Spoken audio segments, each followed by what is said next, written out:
5 years after the deadly 2010 post-election violence in Ivory Coast, the country is determined to consolidate its peace. And to help in that reconciliation, President Alassane Ouattara created agencies aimed at providing reparation for war victims.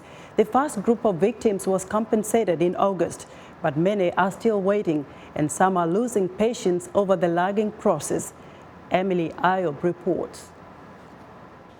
24 years old Samate Abdoulaye is a survivor. He was shot in the head during the post-election violence in Ivory Coast in 2010. His father was killed while out trying to gather money for his son's operation. The family has been struggling to make ends meet ever since. Abdoulaye has lifelong after effects from his war injuries, which prevent him from doing hard physical work to help out his mother and two younger siblings. He is currently studying for an office job.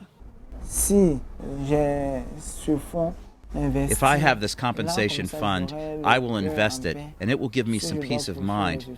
I will be able to pursue my studies, knowing that my family has something to fall back on financially. Ivory Coast government has pledged to compensate the victims of the country's various crises between 1990 and 2012. Free health care for injured people, scholarship for war orphans, and cash payment for the families of those killed during the war. But most of the victims still have not received anything, and they are getting impatient. Earlier this month, some of them protested in front of the CONARIB, the government agency in charge of listing all victims entitled to compensation. They were pressing the agency to finally release the list of victims and for war children to have free education. CONARIB has identified the victims and told us the total from various lists is 130,000 victims. They told us that now they need to verify it and give a definitive list to the president of Ivory Coast so he can validate it, and the victims can't start receiving payment.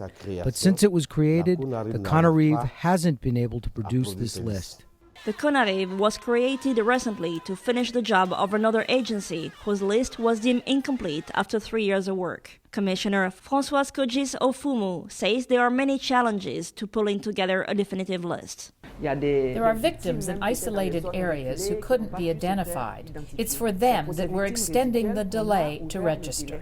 Kogis also says the verification process takes time, with teams cross-referencing data on computers, via phone calls, or, when necessary, in the field. There is some progress on the payment front. Last August, 4,500 victims of the 2010-2011 post-election violence received payments.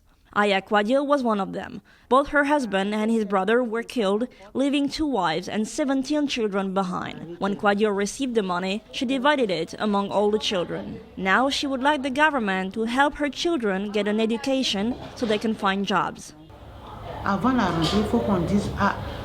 Before school starts, they should say, here are the children of the crisis, here are their cases, here is what we'll do to help them. We shouldn't have to do sit-ins or cry to people. We're tired of begging.